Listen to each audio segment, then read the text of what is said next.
Olá pessoal, bem-vindos ao canal. Hoje eu vou falar um pouquinho sobre as nossas mãozinhas. É possível a gente igualar as mãos? A minha mão direita é igual à minha mão esquerda? Você sabe a resposta sobre isso? Então, isso é muito polêmico, por quê? Porque normalmente quando a gente estuda percussão, qual é o maior objetivo do percussionista ou do baterista? É igualar a sonoridade das mãos, né? É deixar a técnica assim redondinha para as duas mãos soarem iguais. E quando a gente quiser que soe diferente, a gente tem capacidade, né, para controlar os músculos das mãos e essa sonoridade ela ser diferente. Mas a ideia da técnica é que as duas mãos fiquem iguais. As nossas mãos são iguais? Então eu vou responder isso para vocês. Vou responder assim, bem rápido. Esse vídeo poderia ter 1 segundo, porque a resposta é não. Não, as nossas mãos não são iguais. As nossas mãos, assim, eu diria que 99,9% das pessoas não têm as mãos iguais. Nem a ossatura, né? A nossa ossatura, ela tem tamanhos diferentes em ambas as mãos, musculatura, a forma, né, como a gente pega as coisas. E uma questão ainda que vai além disso tudo é a questão do cérebro, né? Que tem gente que é destro e tem gente que é canhoto. Então, além da questão anatômica, né, das nossas mãos não serem iguais em vários aspectos, até as nossas linhazinhas comprovam isso, né, que as nossas linhas nas mãos, por causa da forma diferente de se fechar as mãos, as linhas das mãos são diferentes também. E aí, somado a isso, tem a questão da pessoa ser destro, ser ambidestro, que aí é uma questão motora que vem diretamente conectada ao cérebro, né? Que a pessoa vai ter uma habilidade maior com um lado ou outro do cérebro, com um lado do corpo ou outro do corpo, né? Então, o que acontece? O que a gente faz para melhorar essa questão toda no nosso estudo diário, né? O nosso estudo diário, na verdade, tem esse desafio, esse objetivo da gente colocar as duas mãos um pouquinho mais parecidas, né? A gente tenta chegar numa sonoridade igual. Às vezes a gente até consegue uma sonoridade muito igual, né? Muito parecida de ambas as mãos, e esse é o objetivo técnico. Isso é possível, mas a sua mão não é igual a outra. E uma das coisas que eu sempre falo para os alunos é que, além disso tudo, né, que eu já falei, a nossa tendência é não pegar a baqueta da mesma forma em ambas as mãos. E isso é um problema que a gente pode resolver rápido.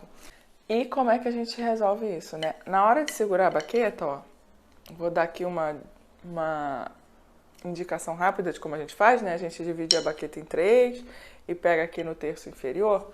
Quando a gente pega a baqueta, a gente tem que sempre olhar a nossa mão para ver se as duas estão pegando de forma igual. Isso já vai tirar a diferença de sonoridade, assim, profundamente, de forma bastante eficiente. Isso já vai dar uma boa igualada no som de ambas as mãos, tá? Tem muita mais coisa envolvida aí, tá? Que são detalhes finos. Mas assim, se eu pudesse dar um detalhe que já muda muito a nossa cabeça, eu diria: repara nas suas mãos se elas estão segurando as baquetas da mesma forma. Então vamos ver os pontos que a gente tem que reparar nisso, né? Primeiro de tudo, como é a sua pegada, né? Existem várias técnicas, várias formas de segurar a baqueta. Mas, se você escolher uma técnica, as duas mãos devem seguir essa mesma técnica, a menos que a gente esteja falando de uma pegada tradicional, né? Em que a baqueta é segura de um lado assim e de outro lado assim. Mas, na pegada semelhante, né? Esse vídeo aqui a gente está falando da pegada semelhante, tá, gente? Porque a pegada tradicional, ela já é, por natureza, já é diferente, né? Então, se você está pegando a sua baqueta com o dedo indicador contra o polegar, ó, esse é um tipo de técnica, né, que é uma técnica mais levinha, mais para fora, você tem que comparar 100% se as duas mãos estão pegando da mesma forma. A primeira coisa que a gente tem que comparar, ó, é o local que a gente está pegando na baqueta. As duas mãos estão na mesma altura da baqueta, ó. Tá vendo que lá embaixo tá certinho a altura, a pontinha tá igual, então eu tô pegando a baqueta no mesmo local. E aqui os dedinhos. o polegar está na mesma relação com relação ao indicador, né? Uma relação de altura mesmo, né? Ó, o polegar na minha mão direita ele está um pouquinho acima do indicador. Então eu tenho que fazer milimetricamente com que a minha outra mão segure dessa mesma forma, tá? Por exemplo, outro detalhe importante que as pessoas negligenciam bastante. Nossa, palavra difícil. Negligenciam bastante. É o dedinho aqui, ele está solto ou ele está enrolado na baqueta, né? Eu costumo usar bem soltinho. E aí as duas mãos têm que estar bem soltinhas, tá vendo o meu indicador aqui, ó? Mas tem gente que tem uma técnica mais enroladinha, mais presa. As duas mãos devem estar com o dedinho mais preso. Agora, olha como é que meus dedos polegares já estão diferentes aqui em relação... É que é difícil fazer assim, né? Normalmente eu faço assim. Aí, ó, vou ajeitar aqui para mostrar para vocês, ó. A relação, a distância entre a pontinha do meu polegar e do meu indicador, elas também têm que ser iguais, né? Apesar das nossas mãos não serem iguais. E a disposição de cada dedo. Gente, é muita informação em duas mãos só, né? Mas a gente tem que ser muito detalhista, né? Nesse posicionamento. Olha isso. Eu costumo usar os dedos confortavelmente descansando aqui na mão. Na verdade, quando eu faço o movimento, os dedos não tocam na mão. Mas dependendo do toque, né? Se for toque duplo, toque múltiplo, eu uso os dedos. Então eu deixo eles descansarem aqui quase que em cima da baqueta, as pontinhas dos dedos, né? E aí eu tenho que saber, os meus dedos estão igualmente com a pontinha, a distância entre eles, ó, não adianta um tá super fechadinho aqui e esse tá aberto aqui, tá vendo? Olha a diferença. 3 dedos fechadinhos e um aqui aberto aqui. Isso reflete na sonoridade, muito. Então a gente tem que pensar, ó, eu boto eles com um pouquinho abertinhos na baqueta. Ai, tá errado aqui. Vamos consertar, que eu sempre faço esse tipo de coisa virado para mim, né? É mais fácil. Então, eu vou botar aqui certinho para mostrar para vocês. Ó, se eu fosse pensar em todas as pontinhas de todos os dedos, olha a relação do dedo médio com o dedo indicador. Qual a distância que ele está do dedo indicador? Aí você olha na outra mão. Qual a distância que ele está do dedo indicador? Agora, o dedo anelar. Como é que ele está apoiado? Qual é a distância dele para o dedo médio? Tá vendo que tinha uma pequena diferença aqui? E aqui, como é que o dedo mindinho tá? E como é que o outro dedo mindinho tá? Eles estão fazendo uma linha reta em relação aqui o indicador, ó, as pontinhas do dedo estão fazendo uma linha reta ou mais inclinados, assim. Se essa mão está mais inclinada, ó, a outra também deve estar. Entende? É tudo uma comparação milimétrica que ajuda a gente de uma forma, eu diria assim que 60% do som já é resolvido com essa comparação detalhada, né, de ambas as mãos. Né? Claro que a nossa mão, como eu falei antes, elas não são iguais anatomicamente, mas se a gente compensa essas falhas com o posicionamento dos dedos, a gente já promove uma melhora no som incrível. Por exemplo, o que eu vejo muito acontecer? Bateristas, como a bateria tem muito material físico, né? Muitos materiais diferentes físicos, o baterista toca na pele, toca no metal, às vezes toca no aro, né, da bateria. Não necessariamente ele descobre de início que ele não tem uma sonoridade igual em ambas as mãos. Isso só vai acontecer quando ele precisa fazer um rulo na caixa clara, certo? E aí quando ele faz um rulo na caixa clara e aquele rulo é desastroso, aí ele pensa, o que eu estou fazendo de errado? E aí ele começa a sentir falta, começa a ver a importância, né, de igualar o som das baquetas, porque em algum momento, eventualmente, ele vai fazer um rolo de 2 mãos num tambor só, né? Então ele vai precisar desse equilíbrio sonoro, né? Então isso é importante. E o que que acontece? O baterista, geralmente, quando ele começa a estudar diretamente a bateria e não passa por um estudo técnico de caixa, ele tem uma mão mais desigual, uma mão que se adapta, por exemplo, a mão direita, ela é muito volante, né? Ela se adapta ao hi-hat, ao de condução, ela faz, tá muito mais liberada, né, do que a mão esquerda, por exemplo, né? Ela tem funções diferentes, então acaba ficando com sonoridades diferentes, porque a gente só vai ver isso depois de algum tempo, né? Então isso é importante. Se você, como baterista, você tem as duas mãos diferentes, só de você pensar em como você pega a baqueta e assim comparar mesmo, detalhadamente, do tipo, assim, sabe? Olha só como é que eu faço às vezes. É porque aqui não dá, deixa eu ver se dá pra fazer assim, ó. Os dedinhos pertinhos um do outro, tá vendo? E assim, bem na mesma altura, você comparar mesmo, detalhadamente. E, uma informação muito importante. Quando você for comparar, tenha como referência a sua mão mais eficiente. Não adianta você querer igualar, por exemplo, a minha mão direita é a mais eficiente, eu sou destra, né? Então, por exemplo, eu pego bem confortavelmente dessa forma.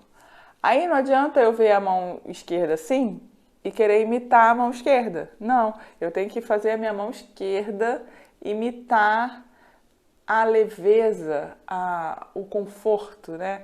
A destreza da mão destra, a destreza da minha mão direita, né?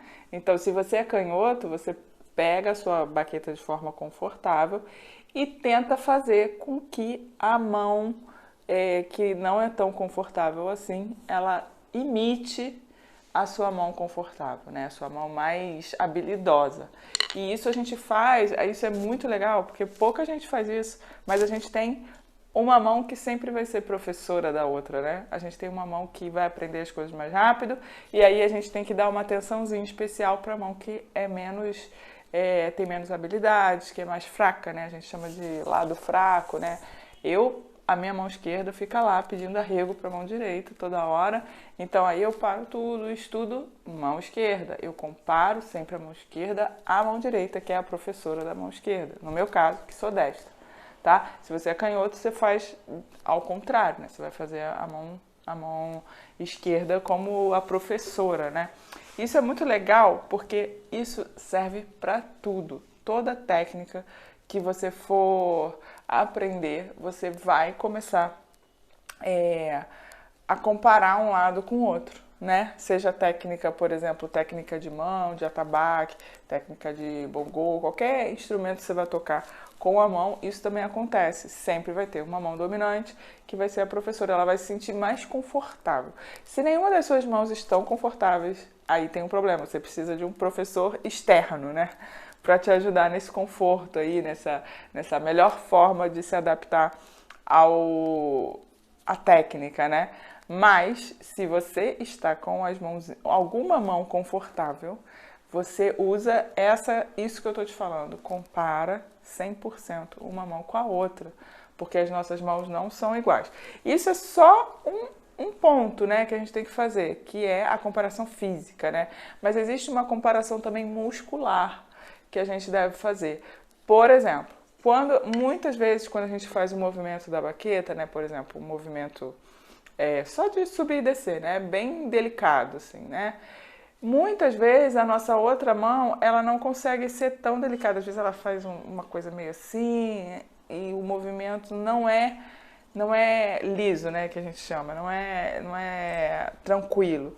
E desse formato, a gente também faz uma comparação muscular quando acontece isso. E como é que a gente faz uma comparação muscular, Ana Letícia?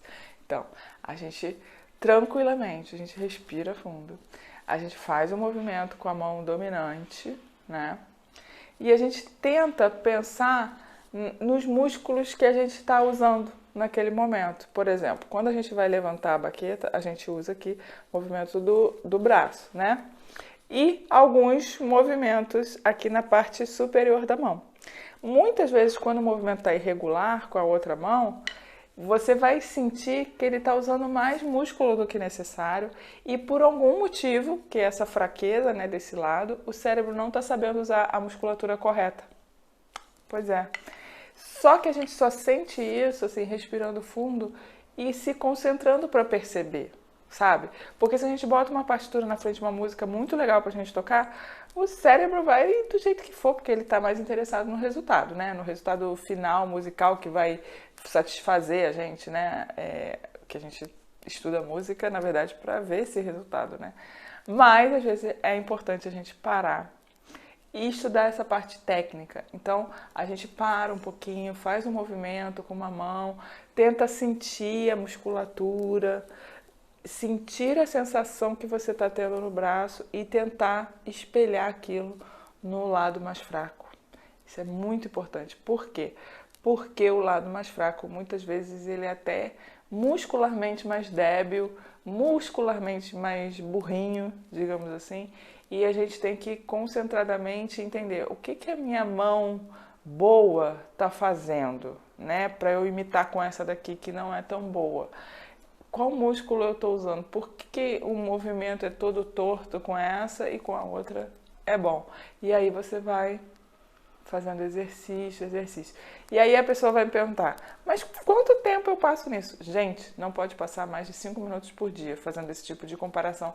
Por movimento, claro, né? Por exemplo, se eu for fazer um exercício assim, eu tento concentradamente durante 5 minutos comparar os dois movimentos. Por quê? Só 5 a 10 minutos, né? Porque o cérebro perde a atenção. E aí você começa a fazer as coisas no automático e você não está captando nada. E na verdade você deve estar pegando algum erro e repetindo, né? Então, baseado em neurociência, né? A gente precisa ter foco total para criar novas conexões cerebrais. Então, a gente passa fazendo esses exercícios. Esse tipo de exercício requer muita concentração para ter feito. Não adianta ficar repetindo lá 20 minutos, tá? E você pode perceber isso pelo tempo que eu tô falando. São só 5 a 10 minutos, porque depois disso já é comprovado, gente. A gente perde a atenção, a gente para de prestar atenção. Então, você pega a sua mão confortável, você faz um movimento devagar, pensa na musculatura. Eu tô sentindo aqui e tô sentindo aqui, né? Aqui na parte superior. Aí eu vou para outra que é mais débil, depois de ter comparado fisicamente, tá? Todos os dedos. E aí eu tento entender.